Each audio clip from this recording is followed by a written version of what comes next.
Are you thinking about investing in REITs? Heard about Fundrise, but not sure if it's a good idea? In this video, I'll break down everything you need to know about how to invest in REITs and Fundrise. But before we talk about everything else in detail, we will first need to look at Fundrise and what it is. For those who don't know, Fundrise is a really cool platform that is ideal for beginning investors who do not have large amounts of cash to invest. Fundrise, in technical terms, is an online real estate company that gives its investors access to private real estate deals. In simple words though, real estate investment crowdfunding is when money from different sources and investors is combined, and then it is used to buy real estate assets from these funds.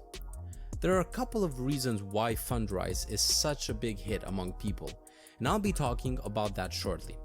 But before that, please make sure to subscribe and like this video if you want to be in the loop with the latest money tactics on how to increase your wealth. Okay, so firstly, Fundrise has a very easy platform and a super easy interface that you can use. The website layout is very simple and user-friendly, and everything on the portal is cut out and simplified, which makes it easy for beginning investors to understand what exactly is going on. Fundrise is also an affordable platform because it requires no minimum investment. No minimum investment does more than just to facilitate investment from, people like me and you. No minimum investment means that people from all walks of life and all sorts of income streams can come forward and make investments of their own. So how did Fundrise even become so successful in the past couple of years? Fundrise is not a new company, but the company was previously working for accredited investors only. A couple of years ago though, Fundrise began to allow unaccredited investors to invest in real estate, and that is exactly when their growth started to explode. So let's talk about whether or not REITs are a good investment or not.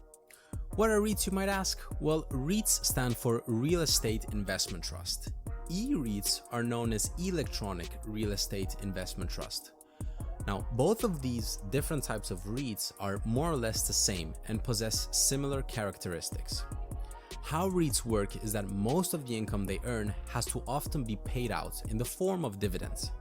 This is why you will often find people who will say that REITs are fantastic for them because they give out dividends each month. And these regular dividends allow these people to keep their heads in the game and to stay competitive and alert about whatever's happening in the investment world.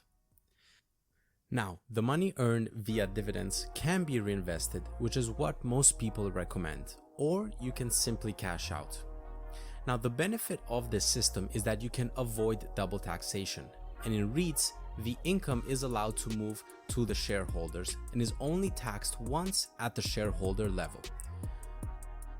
Now, incredibly so, Fundrise has claimed that its average return since 2014 has been between 8.7% to 12.4%, which are excellent returns.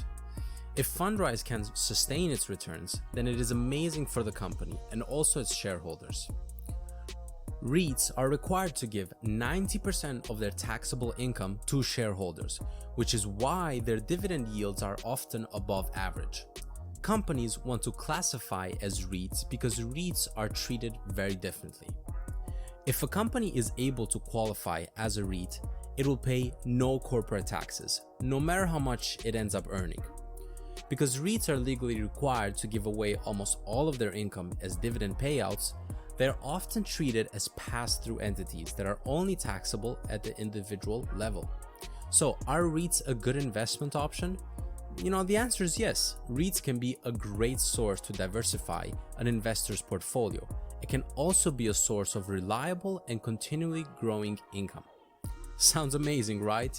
Well, not all is truly perfect with REITs, which I'll explain a bit later in the video.